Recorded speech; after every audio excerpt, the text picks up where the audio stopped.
سلام به همه. امروز می‌خواهیم درباره بالا بردن اعتماد به نفس صحبت کنیم. در ادامه چند راهکار مهم و عملی برای افزایش اعتماد به نفس را با جزئیات توضیح می‌دهم. 1. شناسایی نقاط قوت و ضعف. نوشتن لیستی از نقاط قوت و مهارت‌های خود به شما کمک می‌کند تا بر روی آنها تمرکز کنید.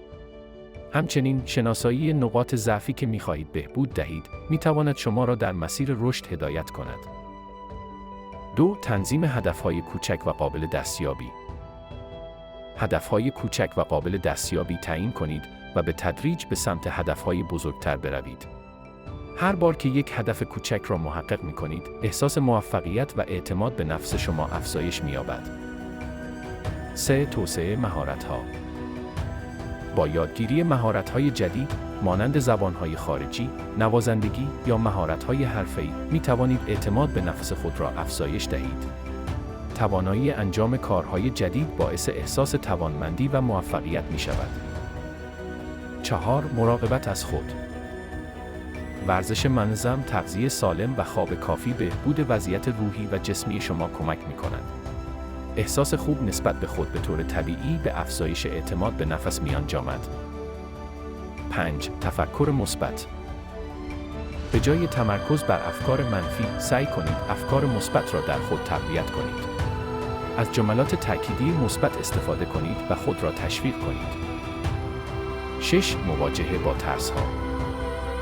یکی از بهترین راه‌ها برای افزایش اعتماد به نفس، مواجهه با ترس‌ها و چالش‌هاست.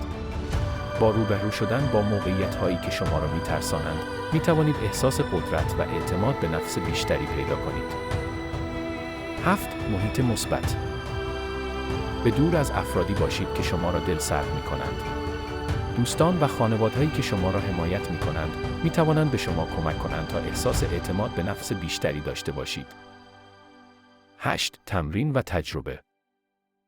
انجام کارهایی که برای شما چالش برانگیز هستند، مانند سخنرانی در جمع یا شرکت در فعالیت‌های اجتماعی، می‌تواند به افزایش اعتماد به نفس شما کمک کند.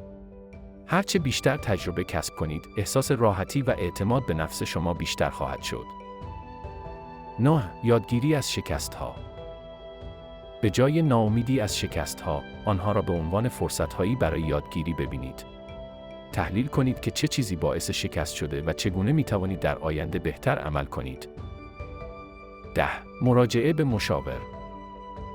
اگر احساس می‌کنید که نمی‌توانید به تنهایی بر مشکلات اعتماد به نفس خود غلبه کنید، مشاوره با یک روانشناس یا مشاور می‌تواند مفید باشد.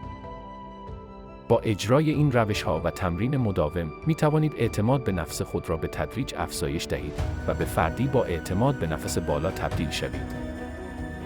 ممنون که با ما بودید و امیدواریم این مطالب به شما انگیزه دهد تا تغییرات مثبت را در زندگیتون ایجاد کنید.